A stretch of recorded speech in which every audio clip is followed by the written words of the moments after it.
But the question I wanted to ask you, BGS, Conrad Wolfram, Stephen's brother, he has a few presentations on YouTube. Actually, his argument was we don't have to do things manually or calculation manually, and it's basically the abstraction argument that I was making, but it was a lot. Okay, I got a counter argument. Okay. Okay. We don't have to lift things manually, right? We don't exactly. We don't have to lift things manually. We have to do all the hard work. Why do people exercise and lift weights? Well, you do that for health, but I'm thinking when you're talking about lift things manually, I'm thinking you're talking about like actually lifting things just to get things done, not because that is the way your body is developed, right? You don't need to. You don't need to do things manually. But what happens to your body if you don't exercise it and work it out and put stress on it? What's going to happen to it? Again, you in that instance, we're lifting weights for fitness, and yeah, if you don't lift weights and exercise. So in other words, why don't you think your brain works the same way? Well, because we don't have to do calculations manually. We don't actually have to.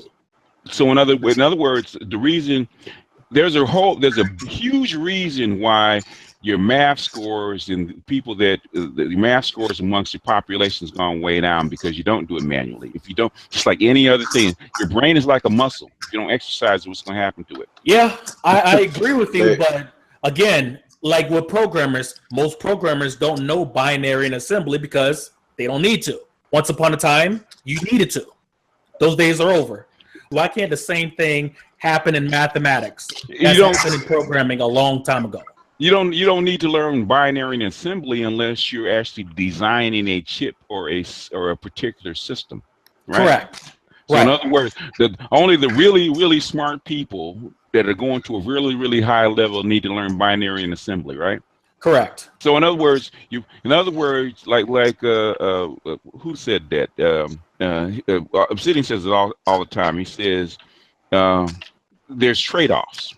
What you're going if you give up something, you're gonna gain something, but you're gonna lose some things. Are going to get easier. Yeah. But you're gonna lose something. And the thing is, in other words, there's a very good book called about mathematics called Within the Embodied Mind. Okay, there's a certain way that the mind works and visualizes math. Okay, if you understand math from the ground up, then you actually have to physically go in there and actually do the calculations by hand rather than actually doing it by calculator. Once you learn how to do it by hand and learn the concepts like that, then you don't constantly have to do it. But the thing is, you at least have to know it. Here's the thing, though. Once upon a time, if you want to know how to drive a car, you had to be a car mechanic. No, not really. When the cars first started, when they was first created, I'm sure. I'm not great on my history, but I'm sure once upon a time that starting a car was a hell of a lot more than just turning a key. Yeah, but you didn't have to be a mechanic to actually drive the thing. But you had to know more than just turning a key. That's my point. A little bit more, So the abstraction, there's an additional level of abstraction. I'm just saying, I get what you're saying, but if you're not a mathematician, or if you're not a math teacher, or if you're not trying to create a compiler or anything like that, why don't we create that extra level of abstraction? Let's say, like, go ahead. So we can get actually we can dumb down the process to where most people can actually do it. But that's what creating levels of abstraction would do. Yeah, I know. Can I chime in on this? Go ahead. Okay, I understand. Okay, think about it this way, right? If you think about before the printing press was invented, right? You had the only person in the town that could read basically was the priest, and you had to accept his interpretation of the Bible. But when the printing press came out, everybody could have a Bible. So I understand what BGS is saying. Yeah, it might be another level of abstraction, but people still need to be able to visualize. Because like when you think about people that work at oil plants, like you're not just checking meters. Like they want you to actually be able to calculate in your head, what should I do? Should I raise the temperature? Yeah. So I don't think it's a useless level of abstraction at all. May I add in something? Go ahead. I read a book a couple months ago called The Brain That Changes Itself. And now I'm reading another book called The Shallows, What the Internet is Doing to Our Minds. And both of these books, they talk about neuroplasticity. And what neuroplasticity is, there's new research that's coming out which says that the brain is plastic. It's always changing. It's always evolving. It's, outside forces influence it throughout every day. So they also said neuroplasticity can help you and it can harm you. If you don't use something, if you don't continue to exercise your brain, you are going to go the way of a lot of old people and just you're more prone to dementia. Well, yes. Hold on. Well, just because you're not doing math manually doesn't mean you're not exercising your brain.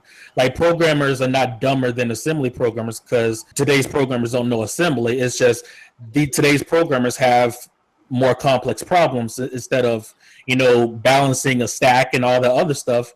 It's different problems. It's bigger problems, but they don't have to worry about the lower level problems. Is there an issue with that? Yes. If your compiler fails, or if your compiler has bugs, or if your Windows kernel has bugs, you're going to need to know assembly. You're going to need to know binary. I will not argue with that. I am talking about, besides the compiler designers and besides the mathematicians and people that needs to know the theory. I'm talking about like the people that, like the accountants, or the people that work 9 to 5s that they do math, but they're already set up in Excel. They don't need to know higher level math. Yeah, but the better ones do. Yes.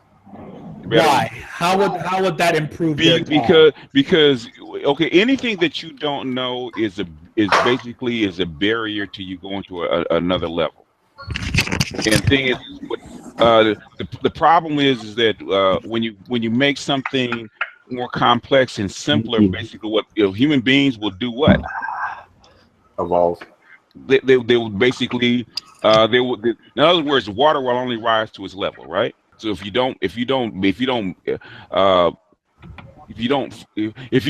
not curious enough to actually go out and learn this stuff and actually memorize some of this stuff, because the biggest thing you're saying that you should leave it up to the edit. What is it? The editor, the editor that you're using for the program.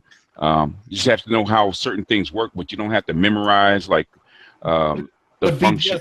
But we can make that argument in anything. We could say people should know how the car works, so they don't have to be at the mercy of the car mechanic. We could literally say that anything. But if if the average human were to do that, they really wouldn't have time for anything else. What I'm saying is, if basically if you're just a regular programmer and you know how to actually put together a program, yes, you will reach a certain level. What I'm saying is, you're not going to be programming AIs. You're not going to be programming what is it called, quantum computers, because the level of mathematics and stuff that you need to actually go out and actually create something is different. Basically, 20 years ago, I would have agreed with that. But it's still look. There's people that are making the. I know what you're talking about. I mean, Python has libraries that have abstracted mathematics. Let me finish, MU. There's people that are writing code for the quantum computer right now, right? There's no low-level programmers working on that program. They're all PhDs in mathematics. How would that affect productivity? Even on the basic level, if every time a problem came up, a math problem, all the employees in America had to pull out their calculator just to solve it.